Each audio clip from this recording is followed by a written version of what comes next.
Sanibonani. Ngicela lapha ngicindezele u-like, ngicindezele no-subscribe ukuze sikhone ukuthulela lezi ndaba. Siyakhula kancane kancane.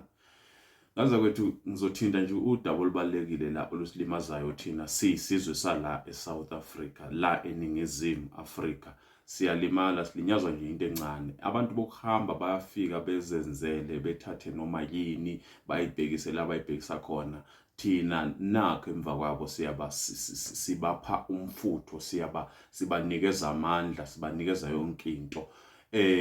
Uma ubheka nje ubheka amasonto, ngizoqala nje kuwamasonto, uyabona abantu bajuluke bamanzi bavikela abantu abasuke khona bazothatha indawo la. Angisho ukuthi ke kubi ukuthi ke sibe ngamva kwabantu abathize. Into ebhlungu kakhulu ukuthi umuntu lowo owenza leyo nto olandela umuntu othize, uma ngabe umakhelwane wakhe esevelelwe yinto engathi cishe ifane nale, uyeqala usuke egxoba unyawo ethi lo makhelwane akashone phansi, noma lo makhelwane akalinyazwe, noma lo makhelwane akaxoshwa dingiswe. Khona la eningizimu Afrika thina singabantu bala, lento yokuthi sihlakazeke lokhu yaqala kufika amangesi, yaqala kufika izona lezi insizwe ezifana nopiti ezafika zizohlukanisa la South Africa. Namanje sisahlukene and angiboni ukuthi kofika kulesi sigaba sokuthi sihlangane, ngoba ngendlela esihlukene ngayo kuyathusa kakhulu. Nje mangibuka le ndaba ngibuka le ndaba uma ubhekisisa lezi ndaba kaBushiro, ubheka nabanye nje baningi abantu ke abasupporta oMothoso. Kuyekuthanda ukudida ngoba kuye kuthiwa omunye umuntu makuthiwa unalokho abathi ngesingisi ama-allegations ukuthi udlwengulile engwala eMzansi, impela singamudla simfele, kuze kuvuke nemibutho impela ephikisayo ekhombisayo ukuthi ayivumelani nalento. Okuyinto enhle-ke lokho ukuthi sivikele abantu besimame, nokuthi sivikele nje labo abangakhoni ukuthi bayivikele. Njengabantu besilisa vele sadalelwa lokho. Kodwa into efika ingidide kula khona mangabe sekuwumuntu othize wangaphandle, futhi isikhathi esiningi kuba yilokho. Ngididwe lento kaOmothoso, ngaphinde ngadidwa nayo le kaBushiro. Lento le ihambe iziyawufika ekugcineni la esithinta khona, kumele ngabe khona silwela abantu besimame laba okuthiwa kunokuthi bangenzeka kube banukubeziwe. Bese siyadidanisa ke lapho, ilapho ufike ngilahleke khona impela ke lapho ke bese kungixaka, bese ngiyaphuma futhi kuko, ngoba njengoba ngixoxa nje kanje angizile kukho kahle kahle. La ngize khona ngize la kwezokuhweba, kwezamabhizinisi. Nganza kwethu uma ubheka indawo eziningi ebeyingamalokishi, indawo eziningi ezizinda sabantu abamnyama, indawo ebeziphethwe abantu abamnyama, indawo ebeyiphilisa abantu abamnyama, kuyahamba kuyaphela lokho.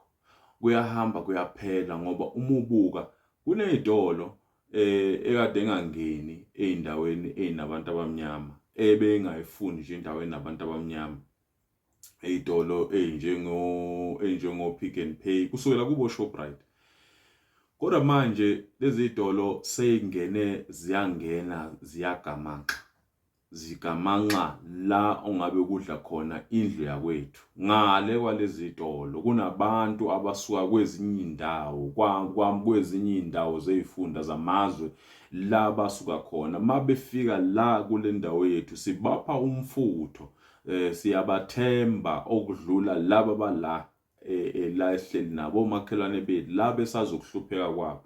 Sekuzokwaba nesaga la esithi angeke uphumelele la uhlala khona, kumele uphumelele ekuhambeni. Maybe kuliqiniso ke lokho masikubheka, kuliqiniso ngoba labantu basuka ngaphandle beza ngaphakathi kule ndawo yethu, bafike la bakhona ukuthi bathole ukuthi bazinze, bakhona ukuthola ukuthi bebe ngabantu bephile bondle imindeni yabo. Kodwa ngabe kufanele nikube njalo, ngoba ngesikhathi senza njalo laba bala eningizimu Afrika baya ngokuya bebahlwempu.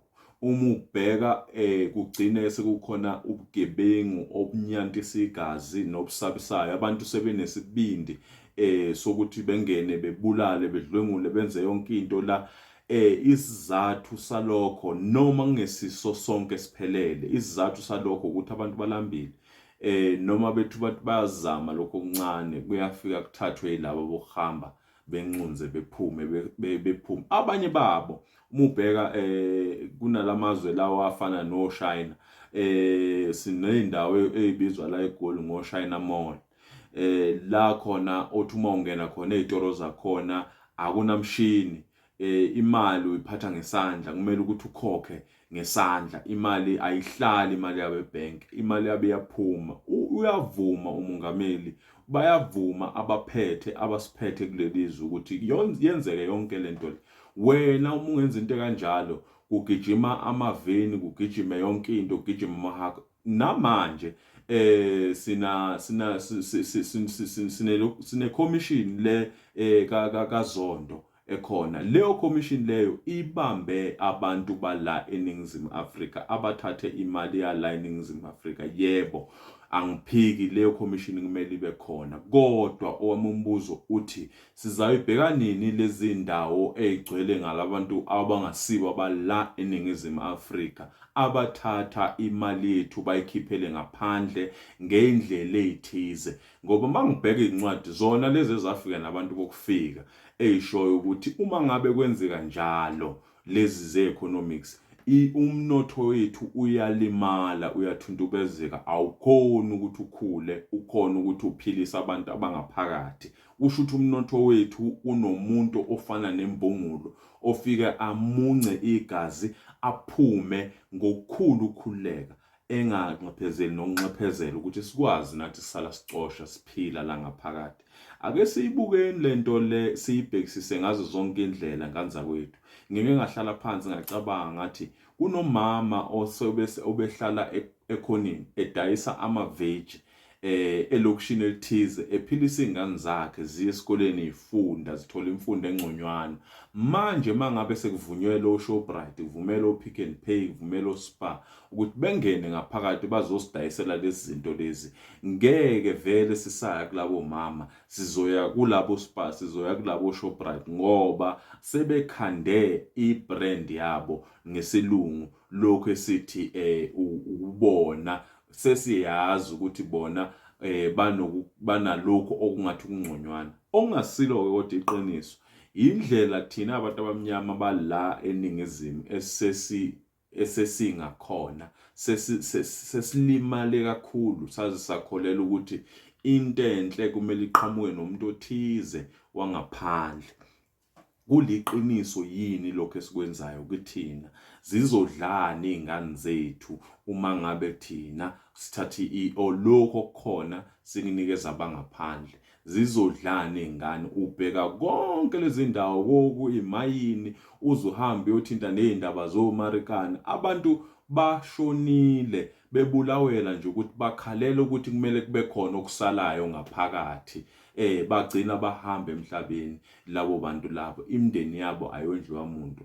And uma ubhekisisa kahle, ayikho lento le ngesilungu abathi accountability, izinto ngenxa yezinto ezinjengalezi ezenzakalayo. Kusenzani thina lokho? Kusinikeza siphi isithombe? Ngabe sibheke? Angisho ukuthi ngithini, lenselelo lo ngiyiphosela kulaba esibavotela mihla namalanga, laba abathi bahamba bosilwela obaba bethu basala balwa ngaphakathi, bona behambile belapha baya khona. Ngibuza bona ukuthi ngabe kuyikho yini lokho kwenzakalayo la? Ngabe siphila yona lendlela le ebebeyibona, ebebeyicabangile? Ngabe kuyikho na? Kungakho ke nje abantu abaningi uma ngabe ukuthi kuthiwa laba bathize, kukhona laba basidayisayo bevumelana naleyo nkulumo, ingenxa yokuthi thina asiboni into eyenza thina sikhuphuke singabantu bala eNingizimu. Lelizwe livumela wonke umuntu, kodwa hayi owala ukuthi abe nenkululeko ekahle engenza ukuthi siphile. Sizawuphila kanjani? Iyona ndlela yini le yokuphila ukuthi thina sibe indawo yokudlulisa izinto, sibe indawo yokuthi la okwenzeka khona ibusiness utshani buyasha, inkunzi ezimbili mazilwa zilelwa phekwethu, thina sibe utshani lapho kulwela khona inkunzi, maqede ehambe ziyodla zodwa, ziyokhothana amanxeba le emzini yazo. Amazwe ngamazwe, ngikhuluma ngamazwe ahlukene, amazwe akhulayo, amazwe amanye ongamelanga ayashiya kumanje, ngoba thina sivumele izinto ezinjengalezi zenzeke la kuleli zwe lakithi. Siboleke izimali ezishisiwe njengoba kade kuyi-COVID nje, saboleka izimali ezishisiwe, into ngabe ayenzeki kube kuthiwa thina sihamba ngendlela ekahle. Kodwa ke ngiphosela ithawula kulabo abaphezulu ukuthi ibona abasenzela kanje, bese kuba phansi kithi qobo lwethu. Ake sithi masibona umuntu osemgaqweni edayisa noma ongamaveji noma ubuhlalo, noma kuthiwa ukudinga, kuyasiza, phosa itshe esivivaneni, phosa itshe esivivaneni, ngoba awazi ukuthi ngoba uphose itshe esivivaneni nje usukhuphule abantu abangaki kulowo mndeni. Lowo mndeni ke lobo kumele kube ukuthi umndeni ola, ngiyacela ukuthi kube umndeni ola eNingizimu Afrika, ngoba siyalimala kakhulu. Angiceli kabi, angilwi, kodwa nje isicelo sami le nkulumo ingazwakala inkulumo enohlava. Ngibathanda bonke abantu, kodwa nje into engiyicelayo, ngisake ngifuna ukubona umuntu wala eNingizimu Afrika efinyelela kulo baba okuthiwa umnciphe eze edlula, efinyelela kulabo baba okuthiwa amagupta, efinyelela kulabo baba abale Cape Town, laba okuyibona abasiboleka imali kumanje. Ngiyafisa ukubona abantu abamnyama befinyelela lapho. Ngibeke kanjalo yondalo ngiyibekile nje. Ngiyacela ke kodwa futhi ukuthi ngathi mangabe sesisebenzile, sesinikeza amathuba, sesinivusile, sesinilandelile yonke lento obasikhuluma kanje, bese nani niba ogombela kwezini, nidla nje niqede yonke into kungenzakalanga lutho. Iyasilimaza leyo nto, isipha negama elibi nathi singabantu abamnyama. Angipolitiki la, ngithinta wonke umuntu. Uma kwisilonda sizophola, kuye kudinga ukuthi usigeze, usikhuhle, sikwazi ukuthi sibhibhe bese siyaphola. Ngani zakwethu asiphilisane la eMzansi, ngani zakwethu asivusane. Awuthi uma ubona umakhelwane wakho evule okuyispaza, ukuthenge nje kuye, uthenge nje, uthi uma uyothenga igrocery bese ushiya, uma ubona amaveji bese ushiya nje isikhala sawo bese uyawathenga. Leyo nto iyawusenza ukuthi sikhule kakhulu. Labo 50 rand no 20 rand laba silokho sibashiya, singajaha ungaze kube into enkulu. Lokho okuncane obuyile wazi ukuthenga kuye ukuze kusasa azokhona ukuhamba yo-order naye ondle ingane zakhe. Ngani zakwethu ngiyanicela, kuyisicelo lezi, ikakhulukazi kulaba abaphakathi nendawo asebengathi bafundile. Isicelo ngani zakwethu, ngiyanicela ke futhi nami njengoba ngicela nje, ngicela ukuthi ngiqhafaze lapho kumqhafazo, nithinta umqhafazo, sithandane ngani zakwethu, sibe isigungu ngasinye, bese niyangikhulisa nami. Angikhulanga kangako, ngikhule nje ngimicabango le ngiyicabangayo, kodwa ngiyazi ukuthi bakhona abacabanga ngaphezulu ngami. Ngani zakwethu ngisizeni, asiqhubeke siyiqhubele inkomfa. Ngiyabonga.